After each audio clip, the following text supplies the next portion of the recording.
About a year ago, a publication entitled 3D Gaussian Splatting for Real-Time Radiance Field Rendering appeared.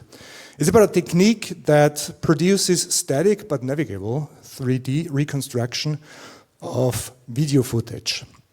Spatial Interrogations, or The Color of the Sky, by Arthur Neufeld, presents a video essay and gives insight into its technical and artistic background.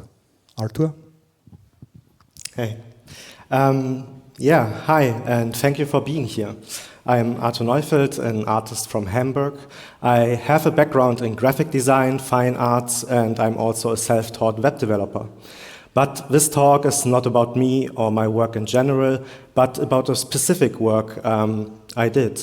But before we get there, I want to give you some context of why and where this project started. 6 months ago, I was asked to participate in a local group exhibition here in Hamburg. The exhibition was called The Backrooms, and it took place in a rundown office building. Only the first floor of the building was converted a year ago, maybe 2 years ago, and now artists are using the first floor as studios and workshops. The other floors have been gutted though, and on some floors you can still find the remnants of a former Grand Hotel. The exhibition took place on the 6th floor, a former office space. It's one of a few floors that still has carpeting in there, though all other things have been removed.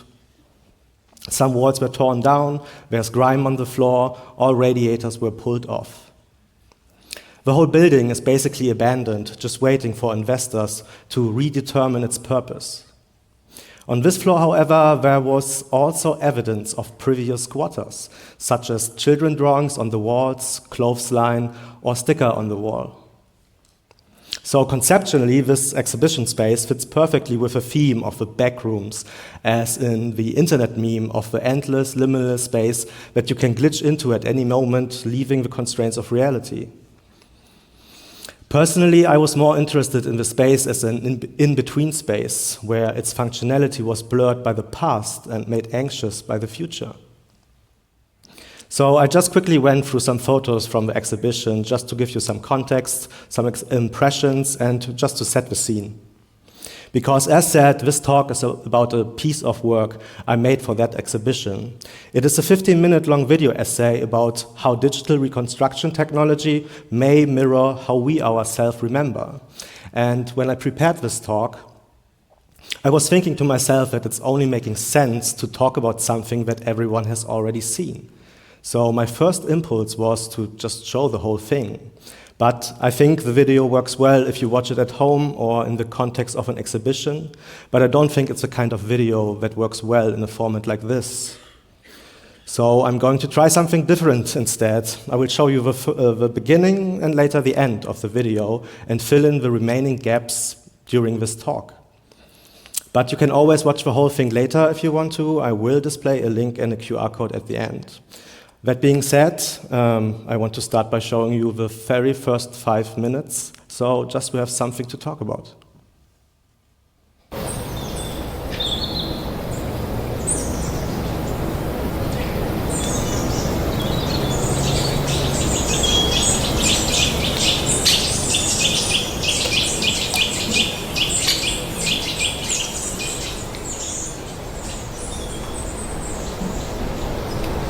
The sky above is the color of a JPEG, compressed into unrecognition. It is said that the opening line of a good story should be a good summary of the world it builds. However, the worlds we are interrogating in this story were already built. They were archived as digital embers embedded in the eroding layers of our shifting memorized landscape. We are future art historians trying to dissolve the cross-sections and fringes of our attempts to digitize reality.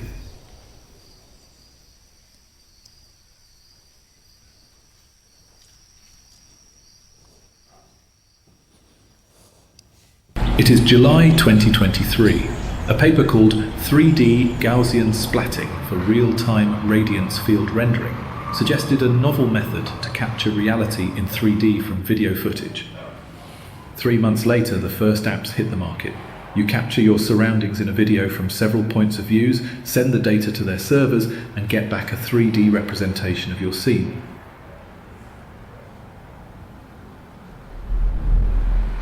This scene is made up of Gaussian splats.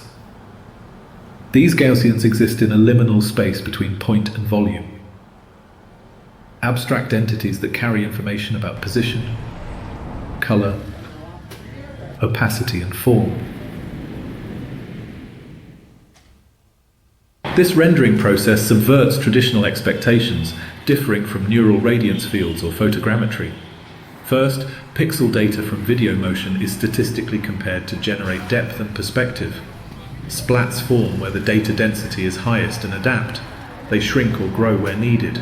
They are reproducing by mitosis, or are cannibalizing their neighbors in a computational struggle until those that best approximate reality are left. The remains will be rasterized back onto an image plane. This process is not about precise geometry, but rather the essence of the space through overlapping stochastic distributions.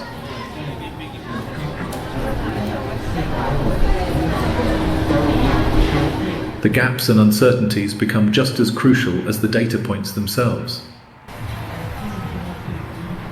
It's a rendering approach that gains speed by embracing ambiguity. In this, memory finds its uncanny digital mirror.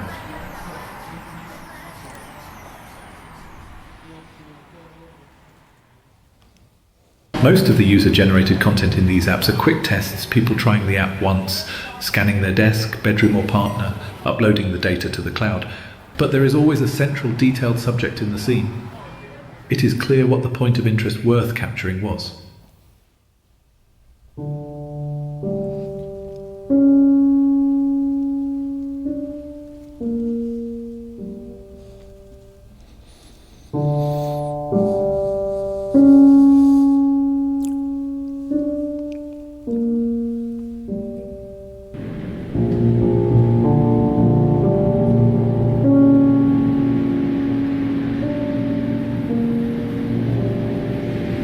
By design, the amount of time and attention a user spends on video capturing correlates to the amount of detail rendered in the splat scene.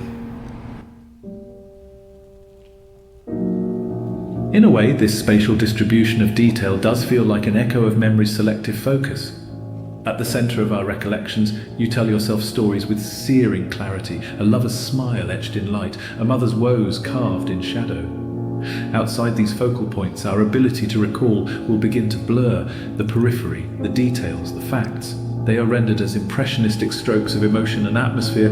They're ghosts at the fringes, either hiding in a perpetual peripheral drift or being masked in saccades in plain sight. Our minds dutifully translate phantom signals into stories, compartmentalizing the raw truths they process while presenting a soft, warm bed to lay in.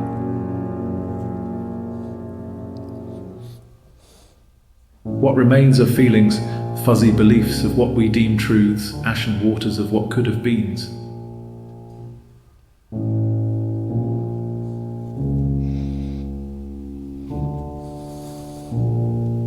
Faraway realities compressed into unrecognition. It's a rendering approach that gains speed by hiding ambiguity. Where the hierarchy of memory is passed by perceived importance in a black box we call subconsciousness, the splat's computerized reality weaving relies on a simpler truth. The convergence of viewpoints determined by the unsentimental calculations of gradient descent. But still, in this quiet approach, they may have also approximated a part of the nature of remembrance. The gaps and uncertainties are just as crucial as the data points themselves.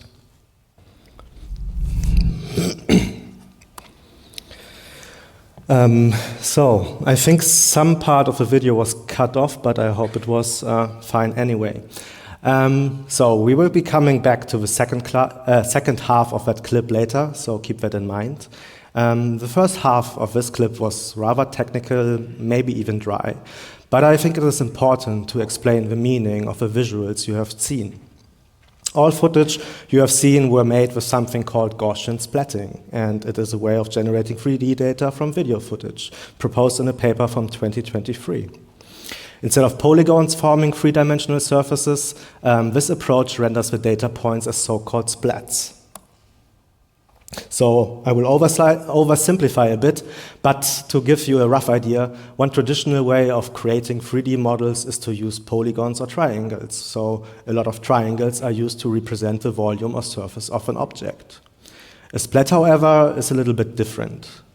A single splat holds information about position, so its location in 3D space, about color, which is just an RGB value, about something called covariance, so how much it is scaled, skewed, and rotated, and opacity. They form these ellipsoids that are kind of blurry at the edges. So in practice, multiple of these splats are drawn at once. So if you would actually want to render something, you would overlap like 7 million of these splats, and you will get something like this. And if you render them fully opaque, I think you can see them a bit clearer.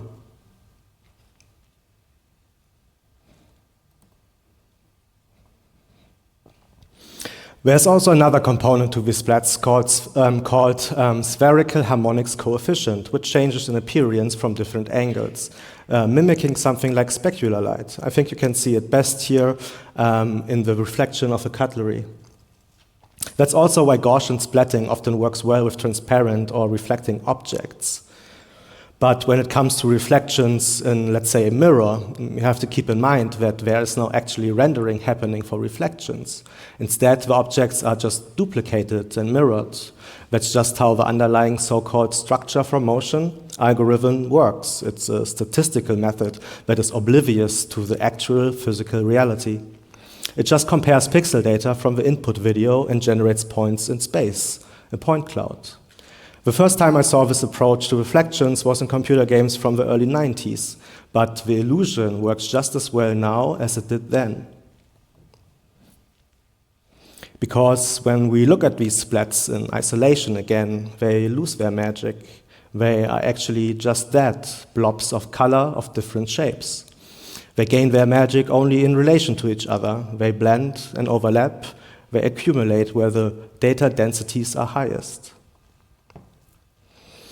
This is also the part of an algorithm that has a splash of AI in the mix, or at least if you consider gradient descent AI. In this optimization process, the splats are allowed to grow or shrink or combine or decide to no longer exist. As long as this process gets closer to the ground truth, they change until their sum approximates reality, or in this case, a static version of the original video footage in 3D. The process shown here is also normally hidden, as in you normally only share the finished pre-calculated scenes. But I think it's really interesting to look behind the curtain, to see what's going on inside the black box, to see how the splats emerge, evolve, overlap, and converge into a form that we then recognize without questioning it. The cool thing about this rendering approach is that it's fast. It takes a couple of minutes to generate and can be displayed in real time, even in a browser. As mentioned in the clip from earlier, it took approximately 3 months for 3D reconstruction and pseudo social media apps to implement the algorithm from the original paper. Specifically, Luma AI and Polycam adopted it early, and I got most of my footage from Polycam. I call them pseudo-social media apps because the app itself is the tool you use to generate the scenes, but they allow you to upload your splat scenes publicly so that other people can experience your memories in 3D, like them, share them, comment on them, or download them. So that's what I did. I built a little web scraper and a Chrome extension what would get all the necessary data and archive it in a simple database, just so I could review them later. It was quite easy to get the data, as their Next.js framework showed the data from their API points clearly in the document. So I got a hold of the raw splat files as well as the associated metadata. Every day, like 10 to 20 new files were uploaded. So I spent a lot of time just browsing through new and old scenes. In the end, I had around 120 hand-picked scenes that first caught my attention. And I think the aesthetic itself just fascinated me. It felt raw and natural in a way, but also digital and precise. A combination of attributes I rarely witness nowadays. So that fascination was the bedrock of the essay. I just knew that I wanted this to be my material of choice. I wanted to look closer. I wanted to actually take a step into the scenes. I thought the only medium that could do that was virtual reality, and as said, the splat scenes themselves run in a browser. And that is the turf I'm familiar with as a web developer. So I developed a little Free.js web app to display the splat scenes in VR. So just walking through them already felt eerie and strange, getting so close and personal to the memories of strangers. And strange is a good keyword here, as some of the scenes were indeed personal. My present felt kind of intrusive. Someone may have just tested the app and quickly made a scene of their room, but getting close to the scene in VR, you could see into connected rooms, you could see people unaware of being captured in the background, or even read the package of prescription medicine that was left unintentionally on the desk. So that initial eeriness stayed with me, and that was when I decided to make a video essay out of this material, to look at it again through the eyes of a videographer. That meant that I needed a digital viewfinder, so I attached a virtual camera to my right controller and found a way to record these videos. I mixed handheld camera movement with calculated dolly shots to mirror the difference between this eerie feeling of intrusion and an objective documentation. I also tried to be careful with what I show. I didn't want to put too much focus on the people in the scenes. It's not about them in particular, or the content of the scenes. For me, it's more about the media itself. I also try to underline the connection between eeriness and technical documentation with the sound design. I reuse a couple of scenes throughout the video deliberately, and each time they reappear, their soundscape is a bit altered. There's also one piece of music that I reuse. It's a piece by Franz Liszt from 1881. And I did a lot of research to find a suitable piece of music that would fit what I had in mind. And as luck would have it, the title of the piece, which was Grey Clouds, even corresponded to my own title. So in the next part of the video that comes after the clip I showed earlier, the same music appears again, but it's distorted this time. It's slowed down, its pitch is reduced, and the impressionistic strokes that from earlier are now abstract drones in the background. This is because in part 3, the focus shifts away from the center and away from the subjects. The video examines the aesthetic of the splat scenes. As said, the data density and therefore the quality of the reconstruction is highest where the user pointed their camera the most. So there's always a central point of interest in the scene, a subject that consists of both data and detail. This reflects what people, or in this case the original videographer, considered important enough to capture, creating a kind of digital hierarchy of attention. It's also a déjà vu of earlier reality rendering methods. But instead of the subjects sitting still for the painter or a camera's exposure, the subjects have to wait in place until the videographer has shot them from all angles. So naturally, a lot of the content on these apps are scenes of their partners. Are scenes of their family.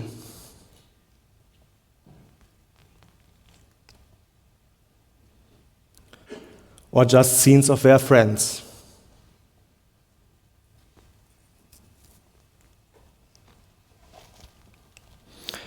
Or just quick scenes of what was around them at the time, like their computer, their workstations, their bedrooms, their living rooms, their devices and pets.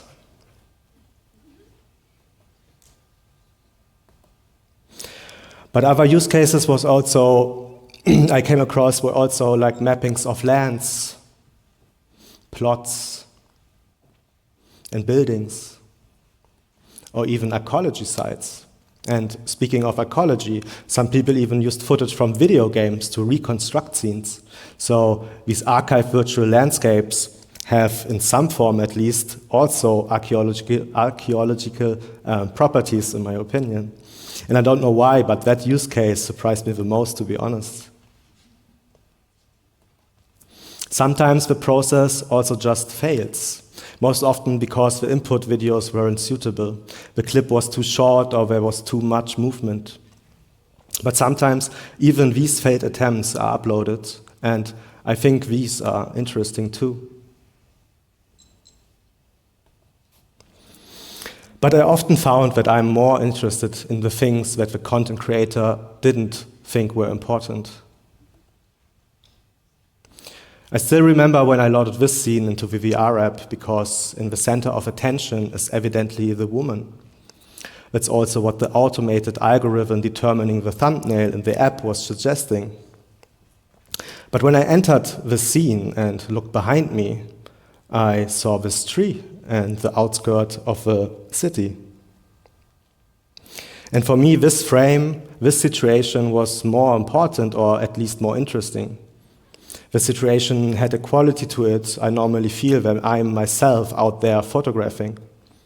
It was something that caught me off guard. I just remembered the thumbnail from the database and my earlier explorations, but I forgot the rest of the scene.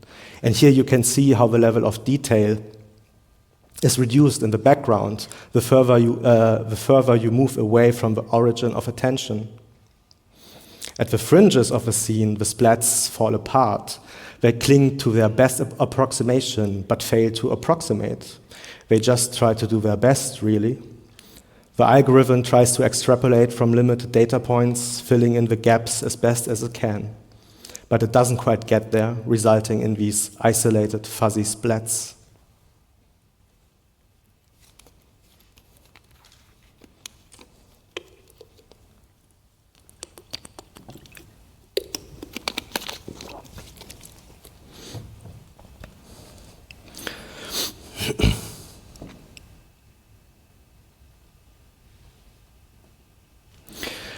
So the splats reach a maximum distance and create this sort of dome shape.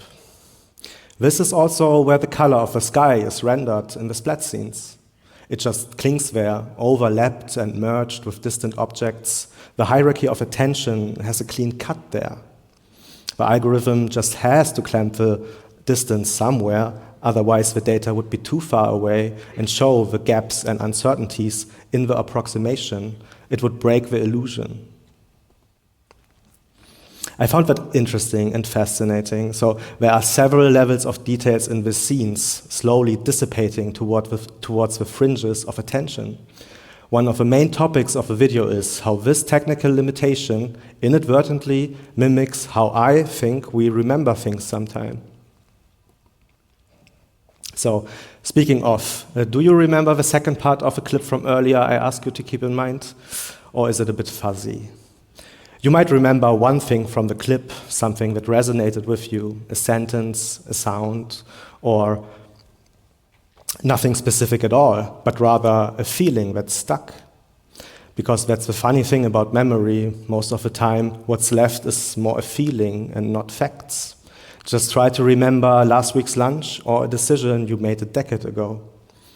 Most of the time, it's more like a recalculation of the past, a condensate that we feel is true and immutable, but mostly it's just made up of feelings frozen in gaps. It's the rendering in the present of a personal reality of the past that is shaped by nurture, experience, and subconsciousness. Just a couple steps further, those feelings fall. They become imprecise and fuzzy and show their gaps and uncertainties. But you can only see these gaps when you challenge them, because it is harder to do that with your own memories than it is with splat scenes.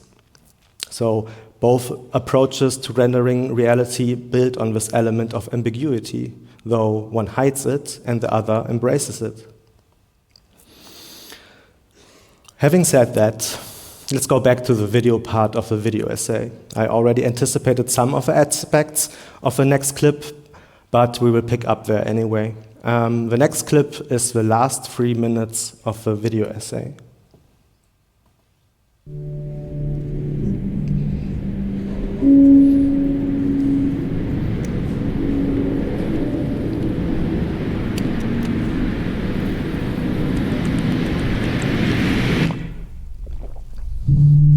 In the act of remembering, we reconstruct.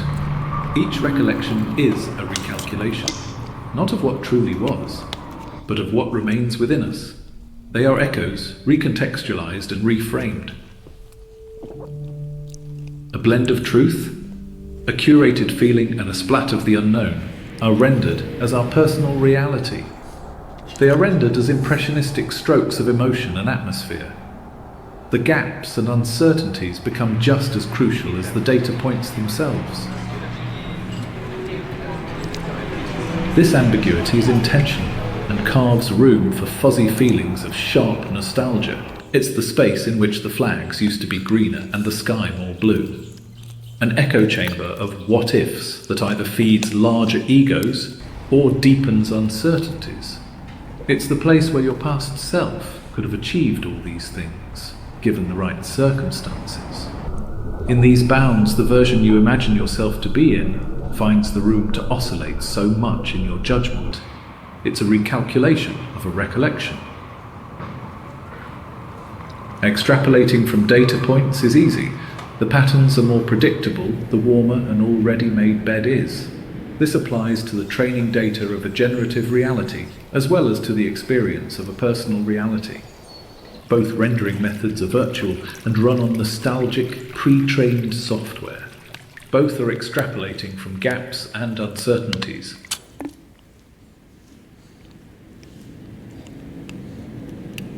But in this haze of reconstruction and perpetual interrogation, we can just keep on searching for anchors of authenticity and truths.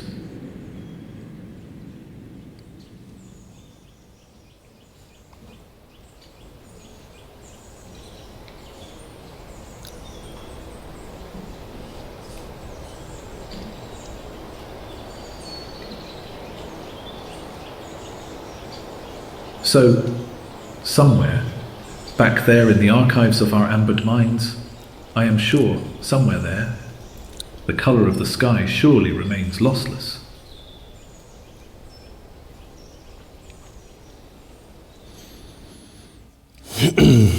Okay, so far in the video essay, all the footage was from Gaussian splat scenes. But in this last scene, I used another layer of technological reconstruction. I took keyframes from earlier in the video and fed them into an image-to-video AI. The AI then extrapolated its own version of reality from these still frames. Basically, it creates an illustrative moment of the personal reality I'm referring to, by filling in the gaps, much as our minds do with memories sometimes. For example, earlier in the video, I talked about the woes of a mother, and here, the personal reality that is imagined by the AI shows a different kind of truth. But I think it creates an interesting parallel when I talk about how we reconstruct our personal reality.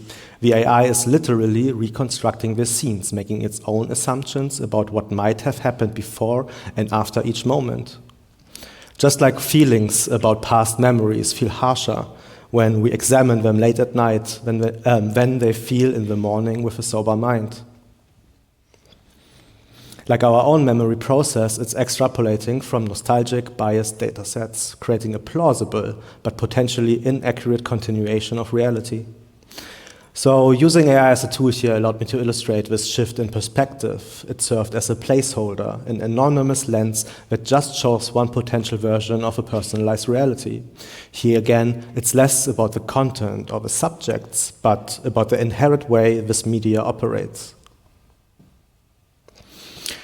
Okay, so what I have not shown yet are the actual last 2 minutes of the video. It's the credits, shown in the order of appearance. For me, it was important to bake this information directly into the film, rather than the information being separated.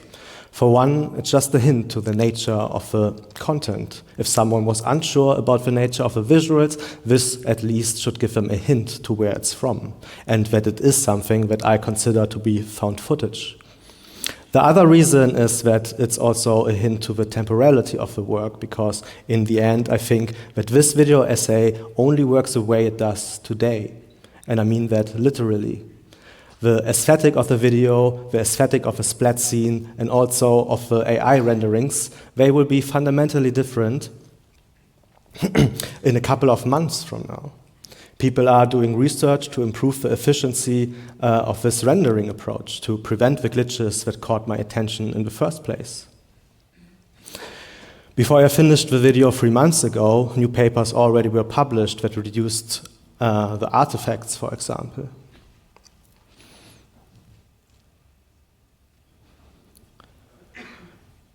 New papers were published that just reduced the file size and increased performance. But also new papers were published that connected the approach to generative AI.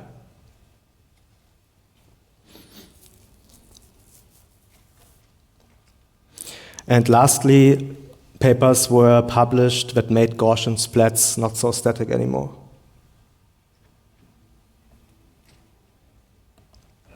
I think that if this someday, if ever, goes mainstream in some form, all the technological and aesthetic rawness I witnessed will be hidden in a polished black box. The rendering approach will then try to hide ambiguity too, and make it challenging to reach its fuzzy borders again. That's what I mean when I consider the temporality of a piece important. It's because everything I have shown already feels nostalgic to me. The moment I started documenting this technology, it already felt outdated. That's why I call us future art historians in the video. We are interrogating these digital artifacts in the space of their emergence. Having said that, and just before I end the talk, just one more thing about the second part of the title of this talk. Well, I already talked about where the color of the sky is rendered, but I also think that the sky's color is just a nice metaphor for a remembered truth. When we think about the sky's color, there is this general consensus that it's blue, because that's what we learned at school, and because most of us imagine a bright, sunny day.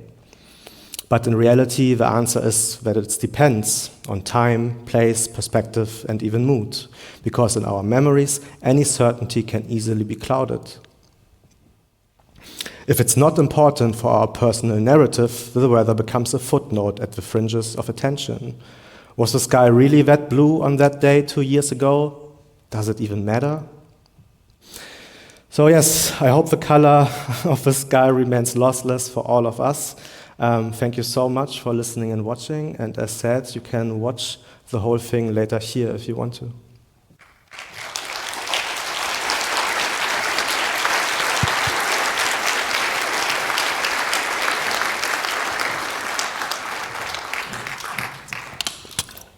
Arthur Neufeld, thanks for presenting this nice arts project and for your philosophical views on the technology behind it. So let's start with our questions and answers session. Anything from the internet? No. Then line up at the microphones and ask your questions, please.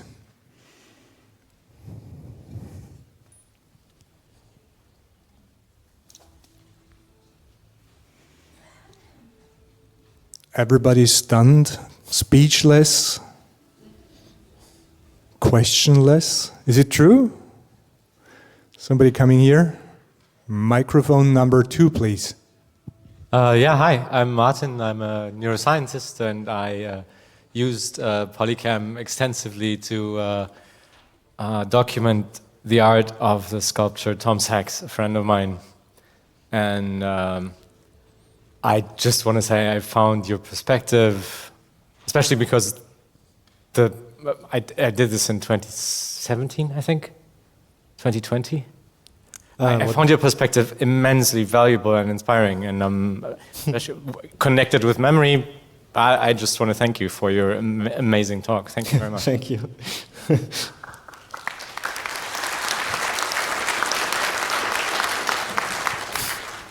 Also, small thanks from the audience, but somebody in the internet has a question. Please go ahead. So the internet mirrors the sentiment of this being an amazing talk with interesting and rare facts. The question is, for how long did you collect all the information and the visuals? How long did this journey take you? 3 months. From the finish, like when the people asked me to participate in the group exhibition, I just like spent 24 hours, like 12 hours a day just working on this. So I had a deadline. So at that point, I already knew that this is the material I wanted to work with. And then it was just like anorexic art, right? Just like pulling through the hours and just like getting it done by the end of the deadline. So 3 months in total. Thanks. Any more questions? Well then, thanks again, Arthur Neufeld, for this presentation.